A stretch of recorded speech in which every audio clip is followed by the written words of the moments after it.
Hi everyone, thanks for listening to another episode of Dogman Encounters Radio. I'm Vic Cundiff and I'll be your host for the show.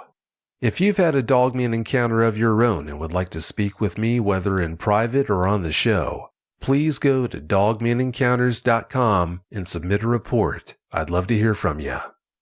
If you'd like to help support the show by becoming a premium member, please go to dogmanencounters.com/podcast to sign up. Memberships are only $2.99 a month. By becoming a premium member, you'll be able to download episodes onto your mobile device and listen to them commercial-free wherever you go. Also, if you'd like to check out the new Dogman Encounters t-shirt store, please go to dogmanencounters.com/store and take a look around. Buying a t-shirt or sweatshirt there is another great way to help support the show. As always, thanks for listening. Alright, let's bring on tonight's guest. 4 weeks ago, tonight's guest came on and told us about an encounter he had as a kid on Long Island. Well, unfortunately, he's had other experiences since then, and that's what he's come back on to tell us about. Matt, welcome back to the show. Thank you, Vic. It's great to be back. Oh, it's great having you back. Thanks so much for your time. Matt, for the people who missed that show, please give us a brief bio on yourself. I'm from Long Island, New York. I am 33 years old, and I have 2 children. You've been having problems with dogmen since you were on the show a month ago, like we've already established. What kinds of problems have you been having? Well, Vic, for the past week or so, I've been having some strange noises around my area. They are yips, and it doesn't sound like any normal animal would make, like a coyote or a dog yipping or barking. It's none of that. In fact, the dogs around the neighborhood have been pretty quiet lately, but also not too long ago, which was about a week ago, I heard a very, very, very loud howl that basically shook my house, and it was more of a scream. It sounded like a woman screaming, or maybe like a young kid throwing a temper tantrum and just yelling and very mad and angry. It was actually very terrifying. That same night, I also heard 2 deeper howls, and they sounded more guttural and they were more drawn out. So that was that as far as the noises. But not too long ago, I'd say about 4 days ago now, it was about 2 a.m. and I was asleep, and my son woke me up, and he told me that there was somebody at the door.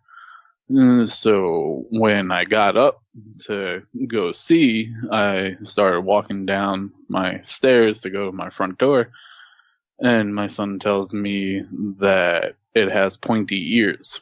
And I stopped, and I got very mad at him because I thought he was pulling a joke on me.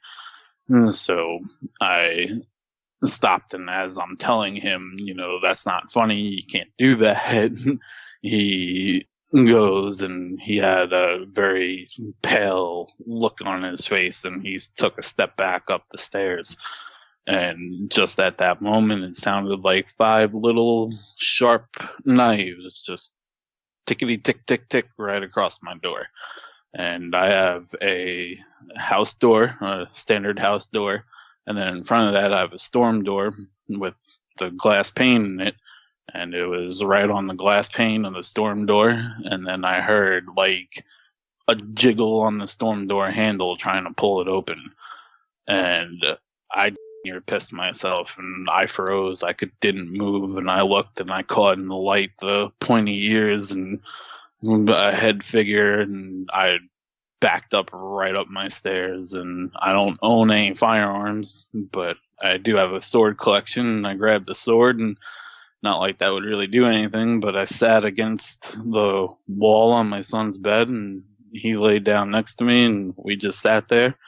A couple of moments later, I heard a sniff at my bedroom window, which would have been on our left. That window is about 14 to 15 feet up off the ground. And at the same time, I also heard a growl. and I heard scratching and growling still at my front door. So if that's the case, there was definitely two. From the howls, it sounded like there was at least three. There definitely could have been more, but it sounded like definitely at least three.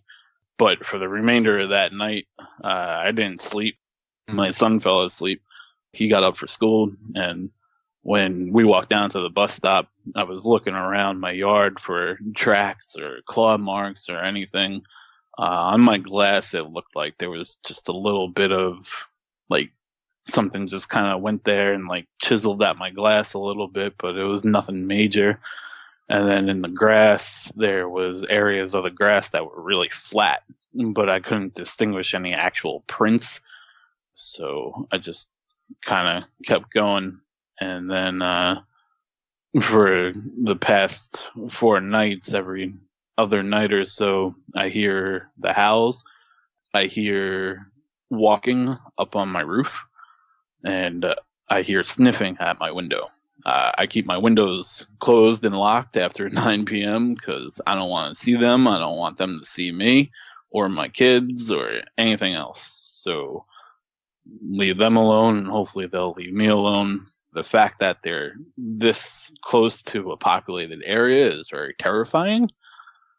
The area that I live in is in between one main road and then a semi-main road for this area. And that distance isn't very far. It's about 200 yards from the main road to the semi-main road. And there's houses all around me. And there's one area that's pretty wooded, which is the power lines. And anybody that lives on Long Island knows that the power lines goes from one end of the island all the way to the other. And it skips over highways and side roads and whatever else.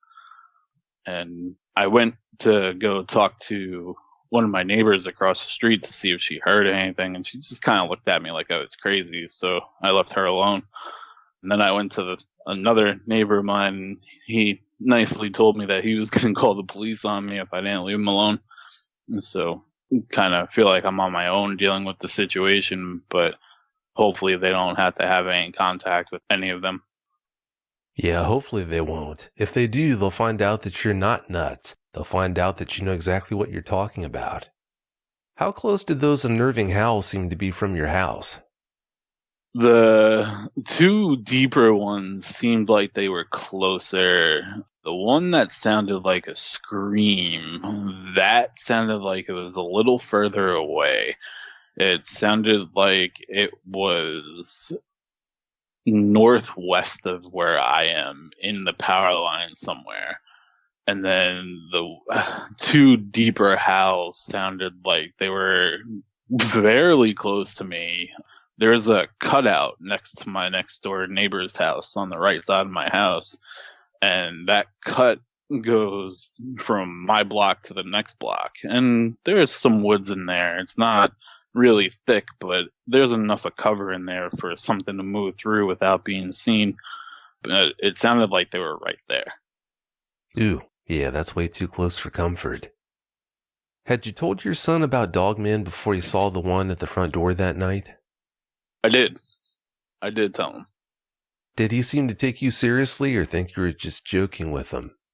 He seemed to think that I was joking with him, but my son knows me well enough to know when I'm joking and when I'm not. And so it was kind of one of those things where he's a kid and kind of just like I was, kind of shook it off, but at the same time was curious about it. And so he asked me some questions and I answered him. But other than that, he doesn't go and ask me about it every day or anything like that. I have noticed that he kind of turns his head a little bit more when he walks outside, but that's about it. Yeah, that's a lot to handle when you're 11. That's a lot to handle when you're 50. So yeah, that's really tough. From the way you describe his actions, it seems like he's handling this all in stride, but are you seeing some little signs that might be telling you that maybe it's all a front? Maybe he is having a lot harder of a time dealing with this than what he's portraying? He's been through a lot for his age, stuff that I'm not going to go into detail about on the air, but he's been through a good amount of things in his life, which anybody that's had a Dogman encounter knows it kind of doesn't matter what you've been through. If you come into contact with one of these things, it kind of reshapes your way of thinking. But thankfully, he hasn't actually physically seen one the way that I have or that other people have. And so I think for what he knows and what he's heard and what he's seen, he's dealing with it just the way he should be. Yeah, it sounds that way. I hope that's how it is.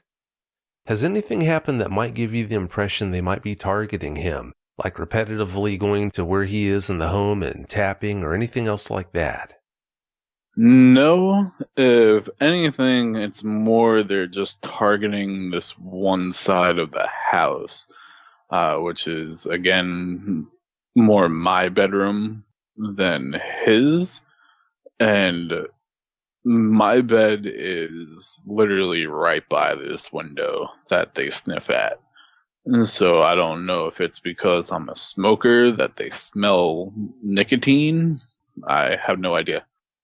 Yeah, well, like I've said before, it's hard to think for these things. Well, I'm just going to flat out say it. You can't think for these things. There's no rhyme nor reason to a lot of the things they do. Only they know why they do the things that they do.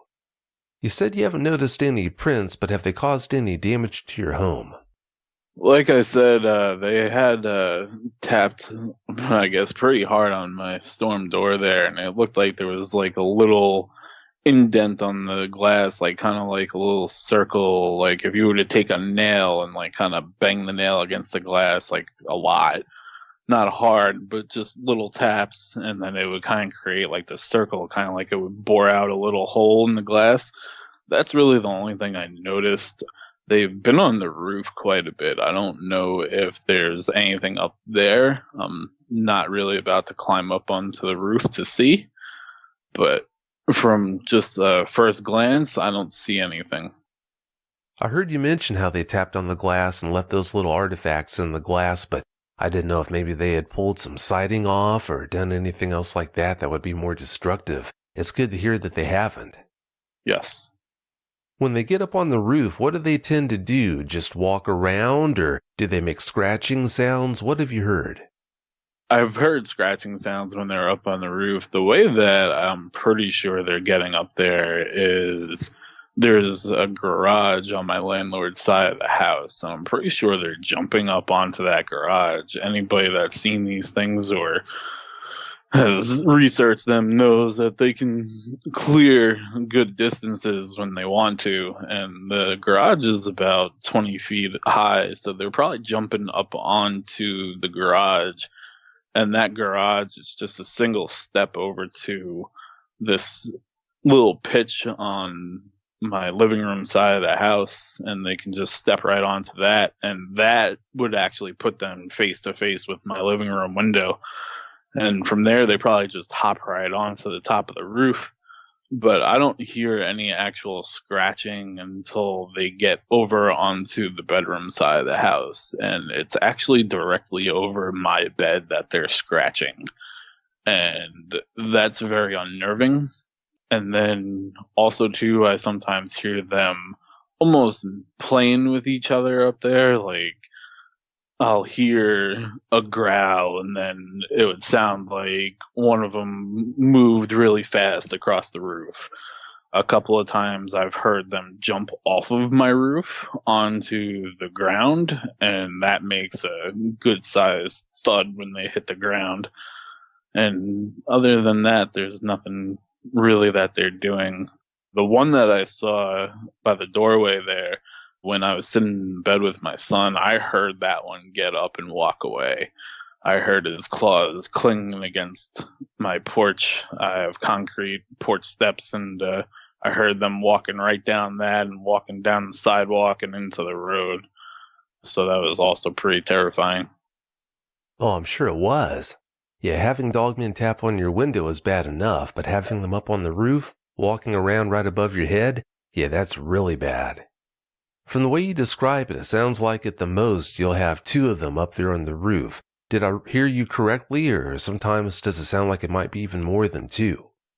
No, you heard me correctly. From what I can tell, there's mainly 2 that are coming to the house. I know that there's definitely another one, but I have yet to hear that it would be more than 2. Just because you only hear 2, it doesn't mean that the third one's not very far. For all I know, there could be a 4th, a 5th, and even a 6th. I really have no idea. But as far as coming to the house, it seems like there's only 2 of them. Yeah, well, that's enough right there. You told me that you heard them sniffing at your window. Was the window open when you heard this, or was it closed? No, the window was closed and locked when I heard that. Well, thank goodness. Would you mind sending pictures of your bedroom window so we can see how high it actually looks off the ground? Yes, of course I will. All right, I appreciate it. Yeah, I'd love to see that. If it's that high off the ground, do you think that they might be using the roof to maybe hang over somehow and sniff at the window, or do you think they've climbed up onto the wall outside and done that? They may be using the roof. The roof goes into a pitch, so for them to lay down and kind of bend themselves down to sniff at the window, I wouldn't put it past them that they wouldn't be able to do that. There is a little lip right underneath my window, which I'm sure it would support them, and I'm sure 2 that they could get up there if they wanted to. What's that exterior wall covered with? Is it brick? Is it siding? What's on that wall? There's siding on that wall. Well, since it's siding, I guess there's no way they could climb that wall without you being able to see that they did that.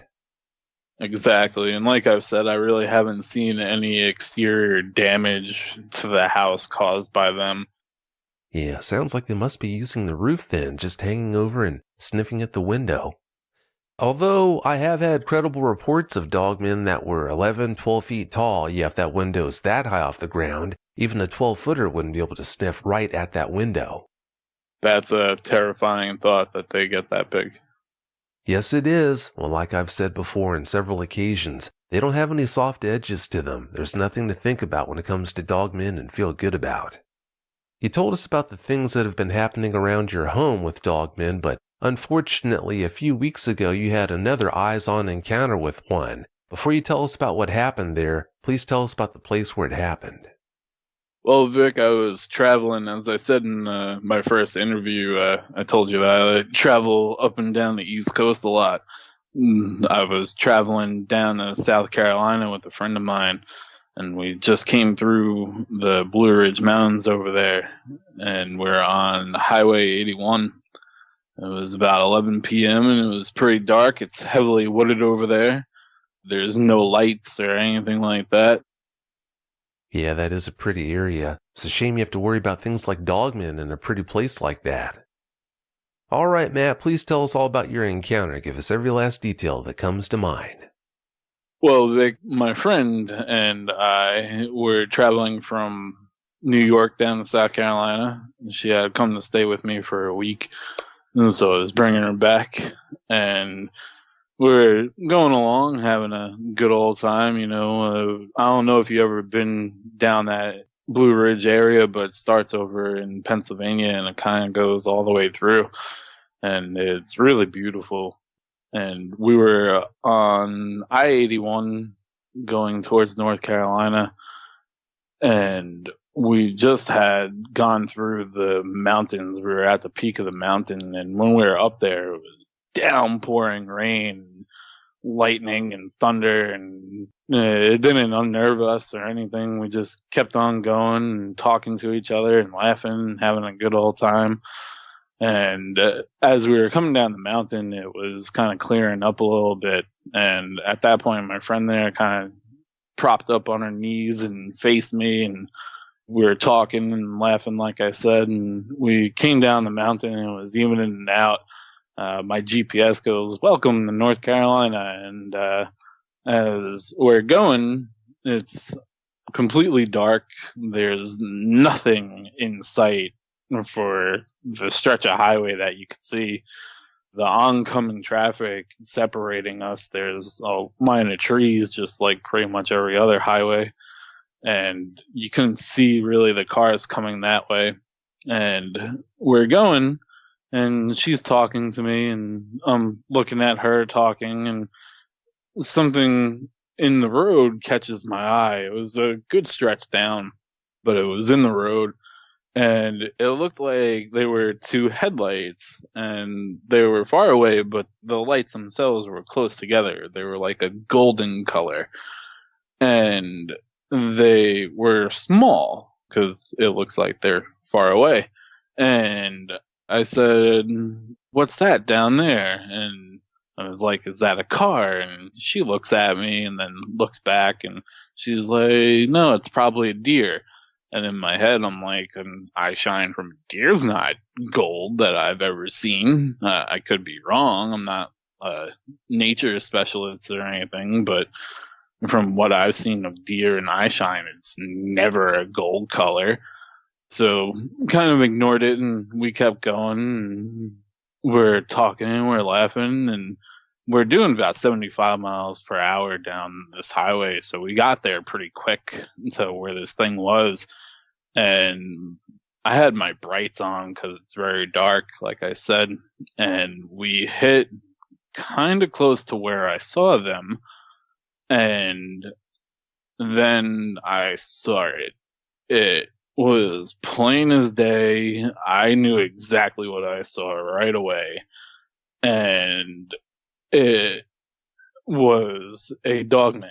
He was standing upright. He was on the side of the road. He had canine-shaped legs. I couldn't really see his feet at that moment. He was slender-bodied. He wasn't muscular like you would normally see in these things. He was smaller, and he didn't seem like he was that tall. I would say maybe he was 5 to 6 feet tall, maybe 6.5 feet. He didn't really seem very tall, but he had the big pointy ears. His eyes were golden. Thinking back on it, being able to process it all a little bit, they were actually beautiful. It was awesome sight to see, but terrifying. So I'm gonna stay on that point. But he had the snout kind of like Shepherd did, but he looked more wolfy than doggish. And his arms were very long. I didn't see claws, but I could see on his fingertips there where he would have them. I guess because it was dark and they kind of blended in with everything. I couldn't see them. They were down in the grass. And his chest was broad, but again, he was slender. I could tell he was a he because I could see his man genitalia there. And the expression on my face changed. And my friend said to me, "What's wrong?" And as I'm trying to get out what I'm seeing, he steps into the road and faces kind of diagonal with my car. And I thought he was going to try to stop my car while I was going 75 miles per hour. And the more logical part of me knew that he couldn't do that, but the other part of me didn't know what he could or couldn't do. And I was going to say that's a dog. And as I got that out and we got closer to him, he turned and in one motion turned and jumped right off to the right side of the road where the tree line was. And we zoomed past as he jumped, and I whipped my head around, and she whipped her head around too to kind of see what I was looking at. And I didn't see him go into the bushes. When he jumped, I saw his tail. He had a short little, like, fluffy tail. But he went off into the tree line there, and I didn't hear any crashing around or anything. We were going pretty fast, and I wasn't going to stop. But she was asking me, "What was that? What did you see? What happened? Are you okay? Why do you look like that? Like, what just happened?" And it took me a little bit to be able to kind of collect everything and then be able to tell her. And I told her, I was like, "That was the Dogman. Did you see that?" And she had told me no, that she didn't see it, which I don't know if she did or didn't see it. I know she didn't see him step into the road, and I know she didn't see him standing on the side of the road. But I have a feeling she saw him jump while he was in the air going across to the bushes, to the tree line there. I feel like she may have saw that part, but she didn't tell me if she did or she didn't. And so from there, she asked me, well, what's a dogman? I don't know what that is. And she told me that I had sweat driblets going down my forehead. And so she was like, let's pull over and stop. And I was like, no way, and keep going. And finally, after a little bit, I was able to kind of tell her what they were. And I told her what they are to the best of my knowledge and to the best of my experiences and research. And this is before I had the issues at my home. So I told her all about my encounter when I was 9, and she had a lot of questions for me, and I answered them the best that I could.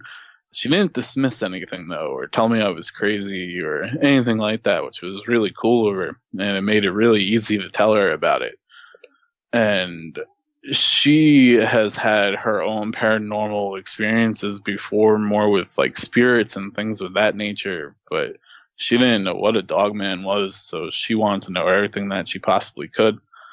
But I had planned to turn around after I dropped her off and head right back to New York. And that would have been like a 28-hour drive, and she told me no, that I was going to stay at her house and sleep and kind of calm down before I went back and started driving again. And so that's what I did. And then the next day I got up and I left, and I came back, and when I hit that area where I saw that dogman, my heart dropped, and I was like, I'm going to see it again. And then it got foggy out when I was going up the mountain, and it kind of went to the point where we could only go 35 miles an hour according to those flashy lights and signs on the side of the road there, and saying fog advisory. And the whole time that we're in the thick fog driving in my car, I'm thinking one of these things is going to come right out and sideswipe my car, and it's going to throw me off the mountain or whatever. I had no idea. So that drive through that mountain until I got out of that fog was very scary and very unnerving. It was not a good time whatsoever. But that's pretty much the encounter I had on Highway 81 there. Oh, I bet it was unnerving. You said your friend had a lot of questions for you about dogmen after you told her about them. Is she seemingly obsessed with learning as much as she can about them now because she was there with you when you saw it that night? No, I haven't spoken to her really since I brought her home there. And kind of after I told her of my experiences, and after she asked her questions, she kind of left it alone. I think she could tell by how my face changed when I saw him that it wasn't something that she should really like kind of dive into and really, really learn about, and just kind of more leave it alone. Well, I guess there's always a chance that she's been looking into them without you even knowing that she's doing it. That is very true. Yeah, I wouldn't be surprised if that's the case. If she did see the dogman as it was jumping that night the way you said she might have, why do you think she would have told you that she hadn't seen it? When we were driving, we were laughing, having a great time, and my overall demeanor is very calm, and I'm a very go with the flow kind of person. And when I saw that dogman, that all changed. I got very tense and I was unraveled pretty much, and she's never really seen me like that. So I kind of feel like if she saw anything, she wasn't going to tell me just to try to keep me as calm as I possibly could be while dealing with what just happened. I see. It's almost like she was trying to keep the peace. Exactly. At least in a way. When your headlights hit it, did it seem to have any sharp reactions? It flicked its head. It was looking straight ahead, like towards the other side of the road. And when my brights hit him, he whipped his head right towards the car. If that's the case, did it seem to be angry, or was it just watching you without showing any aggression? He didn't look happy. If you're a person, you're walking on the side of the road and you get hit with bright headlights, you wouldn't be happy. So he definitely didn't look like he was happy about it. And he didn't show his teeth or anything like that, or his ears didn't go back. He didn't look like he was pissed off about it. He just looked more like surprised. Yeah, surprise is the word. When he turned and leapt into the woods, how far of a jump would you say it was that he made? 20 feet. Yeah, that's a pretty good jump. Do you think the encounter you had as a kid had anything to do with you having this most recent encounter? Personally, no. But from what I've been told by other witnesses and from my own research and listening to your show and everything else, it seems that once you kind of have an encounter with these things, you're more prone to see them or to have another encounter with them. And I guess it's more because you're looking, not like you're intentionally going outside and looking for them. What I mean more is you're more aware of your surroundings. So in the past, that might be something that you would just kind of drive by and not even see. But after you have an encounter and kind of what that encounter does to you, you're more aware of your surroundings. So every little thing that moves, every little thing that glistens, you're looking at. And so I would say that's why. That would make good sense. I think that's probably the same reason why people who have Sasquatch encounters are much more likely to have other follow-up encounters with them. Like you said, you're actually looking for them. Did you try to find out if any other encounters have been reported in that area? From listening to your show, I know that Blue Ridge area is a pretty good area for some encounters and sightings. Roanoke, Virginia isn't very far from there. Some other areas in Virginia where I know that there's been some encounters is not very far from there. On top of that, I also know that there are encounters in North Carolina and in that mountain range again. So I would say that it's very possible for people to have encounters going through that area. Oh, sure it would be. Yeah, when you look at that terrain and all the resources that are available in that area of the country, yeah, that's perfect Dogman habitat.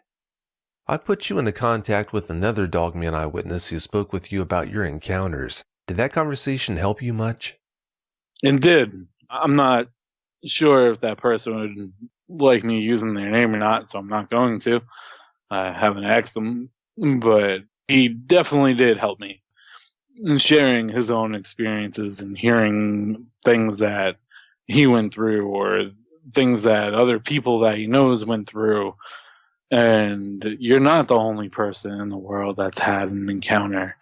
And that's a great thing, which I knew that already, but to kind of reinforce that and know that other people see these things and other people have these encounters. And there's some people that it stops them from doing things that they love. And that's the terrible part about it. And that's kind of what I was having a hard time with, was going back on drives like that and doing different things in parks and wherever else. And talking with that person really helped me to see that you don't have to stop your life just because you come into contact with one of these things. It's kind of comparing a surfer that gets bit by a great white shark. As long as they make it out of that, eventually they'll go back in the water. What's the chances that they're going to have another encounter with a shark? A little bit different with a dogman. I kind of figure that if it wants to attack you, it's kind of going to attack you and kill you, and you're not going to really have a chance to get back into the wilderness there. But for the most part, they seem to just leave people alone as long as you leave them alone. And just to be more aware that they're there is enough. Just keep going with what you're doing. So yes, talking to the person you put me in contact with definitely helped me. Well, that's great. I'm so glad to hear that conversation was fruitful. Before I ask you to give your closing comments, Matt, I need to make an announcement. As a thank you for all of you who have subscribed to the show, I'm going to offer a special premium member-only 2-hour Halloween episode of the show. It's going to air at 9 p.m. Eastern Time Halloween night. Again, that's just my way of thanking all of you who have become premium members. All right, Matt, now that I've got that out of the way, do you have any closing comments you'd like to share? I do. The first comment goes for people all over the world. Don't dismiss things that you think aren't true. And if you have little kids and they tell you that they seen a big dog or that something's knocking at your door or anything like that, just listen to them. I wouldn't say go open the door and find out what's there, but listen to your kids a little bit. Their minds aren't as corrupted as our adult minds are, and what they see and what they hear is more truthful than not. My second comment is for anybody that lives on Long Island that thinks that, one, dogmen don't exist, and two, if they do exist, they couldn't be on Long Island. You are very, very, very wrong. And if you're a hiker and you like to go into the parks out here, or if you like to go on the beaches and camp at night, just be aware. Be very aware. Don't sit outside and smoke late at night. Don't wear bright colors in the woods. Just when you go out, be aware. And if you hear a growl or a howl or something that sounds like a scream, don't just ignore it. It's a warning and it's telling you to leave. So just walk out before something bad would happen, and just leave them alone and they'll leave you alone. And that's pretty much it, Vic. Well, that's all very well said and really good advice. Well, thanks again so much for coming back on the show tonight, Matt, and telling us about those new experiences. I really do appreciate it. Thank you, Vic. It's great to be here, and anytime. Thanks again so much. Have a great night. You as well, Vic. Bye-bye. Bye. Before we actually do get out of here, I've got an encounter to narrate for you. This encounter happened in Berkshire, United Kingdom, and reads, "Hello, Vic. I'd like to tell you about my encounter with what I believe was a dogman. It's almost been 1 year to the day that I saw the creature that's motivated me to contact you about seeing it. I've known about your work in the show for about the same amount of time because I began my research of it after my encounter. It's been a bit difficult for me to process the situation and come forward, though. I've kept my encounter very close to hand and have shared it with very few people due to fear of ridicule. I hope that by telling my story it can release a little pressure within myself. So my encounter was last October, around the 18th. I live in a town called Reading in Berkshire, about 30 miles west of London. However, I live in the suburbs of this town, close to the countryside, and with only a half-hour walk, I can be walking along country lanes outside of the town. As you may have guessed, I'm a big walker. It's part of my life, and I've enjoyed being in the outdoors for most of my life. I kayak, camp, airsoft, and walk my way through the country.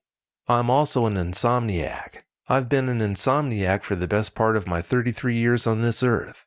Because of my insomnia, I've taken to going on long night walks out into the country. I've been doing that for over 15 years or so. I'd walk into the country along the river or through the town to try and tire myself out or clear my head. On this particular frosty moonlit night, yes, I know the irony, I was walking down a little lane called the Warren. The Warren is a lane that's concrete for half its length, then it turns into a track/bridleway for the rest of its length until it leads out into the open farmland country. It's lined on one side by very posh houses that are backed by a river. On the other side is a steep wooded embankment that rises up into some fields and some hillside. The lane eventually leads to a little medieval village called Maple Durham, another 30 minutes walk further down. After you pass the row of posh houses, you reach the point where the lane turns from concrete to a dirt track. This is marked by a large log barrier that stops cars from driving down it. To the left, there's a very small track that leads up the embankment and into the woodland. I'm not sure where it goes, but I assume the other public footways across the fields. All of the trees around this smaller track were cut back at this point, and it was relatively easy to see up there.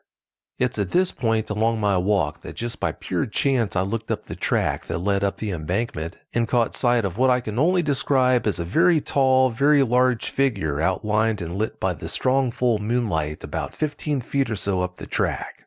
If I hadn't looked, I don't think I would have noticed it. At first I thought it was a tree or some undergrowth playing tricks on my mind, but after doing a double take and triple take, I quickly realized that this was something else.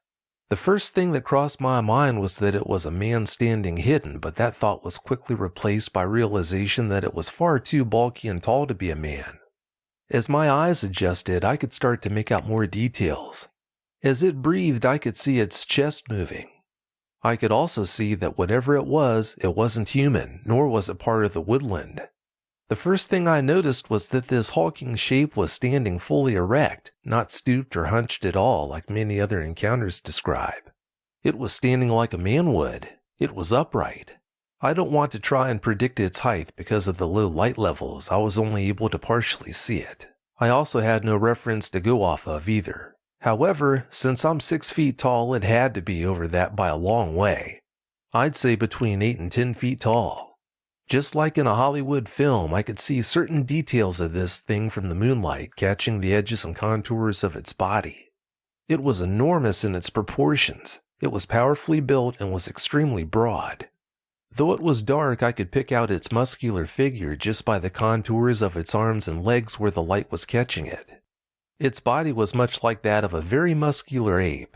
It had long arms that reached below its knees and muscular short legs. Again, it wasn't dog-legged. It had legs like a human. I don't know why I didn't take it in earlier, but the next thing I noticed was its face. I'm not sure if my brain didn't want to comprehend it or not, but its face was second to its size and stature, and what struck me most about it. It had the head of a dog. There's no other way to describe it. From what I could make out and remember, it had a short muzzle, and though I saw no teeth, its mouth was open to the point that I could just about see its slightly rolled tongue sticking out slightly from its snout. It was like when you have a dog that's hot. It sticks its tongue out to cool down. Its face is the part that struck me most and told me for certain that this was no person. I think I may have still been hoping that it was a person. I couldn't hear it breathing. I found that odd. I also noticed that it had tall, straight ears like a Doberman on the sides of its head. I couldn't see its eyes at all, though. I was able to barely make out the furrowing of its brow, though, and think it must have had deep-set eyes from the way its brows were. I know there have been reports of them having yellow and red eyes, but I couldn't see its eyes. A shadow unfortunately cut across its face diagonally, and that put some of its head into shadow. It was clearly looking at me, though, by the level of its head and the way it was facing me. To this day, I wish I would have been able to see its eyes. I think that would have told me a lot about its intentions, emotions, and its level of intelligence. I didn't notice its hands or feet. Whether I could have seen them in the darkness is really irrelevant, as I was staring right at its face for most of the encounter. What I did notice was that this thing could have ripped a barn door off. It was massively built. Words don't do it justice. That was the dominant feature I took away from that encounter. What was scary about this encounter was that it simply stared at me. I know this comes across as strange, but if it would have attacked me, I would have understood. This was an animal of nature in the wild. It didn't do that, though. It simply stood there staring at me, much the same way I stood there staring at it. When I think back on it, it unnerves me. I get goosebumps because, to me, that suggests some sort of intelligence. It showed a regard for what it was looking at. It was trying to comprehend me. It was trying to figure out who or what I was. In my mind, I seemed to have spooked it, and though it could have torn me limb from limb if it had wished to, I don't think it was expecting me to be there, much less stop and stare at it. Looking back at it, I don't think it ever had any intention of being aggressive. I never once got the impression that it was dangerous, though there's every possibility that it could have been if it wished to be. I simply got the impression that just like two people crossing paths in some remote place, we simply did the same thing. After a few moments of this stare down, which looking back now was probably the dumbest thing I could have done, it turned and started to move back into the wooded area it had seemingly come from. I did notice that it moved rather like an ape would move, swinging its arms rather dramatically, but because of the low light, I didn't notice much else. At this point, I could hear by the way the undergrowth was breaking and moving that this thing had a lot of weight to it. You could tell by the sounds it made passing through the foliage that it was a heavy beast that had no trouble cutting through the brush. At this point, I became aware that I was rooted to the ground. I was unable to move my legs, so I stood there, staring up into the woods, listening to it crack and break through the woodland as it made its way back up the bank. It must have hit some open ground, because after a minute or more, I can remember the sound stopped suddenly and all went silent again. It was at this point that some sense came back to me. When that happened, I did an about-face on my heels and started to walk half-run back down the lane toward the suburbs. I can't tell you how many times I looked back over my shoulder to see if it was following me as I silently made my way back to civilization. My long walk from there back to my house is a bit misty to me, and I don't actually remember the walk through town to get to my house. I can only imagine that the sheer terror and amazement of what I had seen clouded my mind. The next morning I woke late, and it was as if I had woken from a weird dream. Then that odd feeling of realization came over me, and I knew it was reality. I've barely spoken of this encounter to anyone, and it's been a year of awakening, I guess. After listening to a few of your shows, I thought that if these people have the strength to come forward, I do too. I hope my encounter can help in some small way, at the very least geographically fixing these creatures. Time, 1:30 a.m. Date, October 18th, 2017. Well, as always, thanks so much for listening, and I hope each and every one of you has a great weekend. I'll catch you next week. If you've had a Dogman encounter of your own and would like to speak with me, whether in private or on the show, please go to dogmanencounters.com and submit a report. I'd love to hear from you.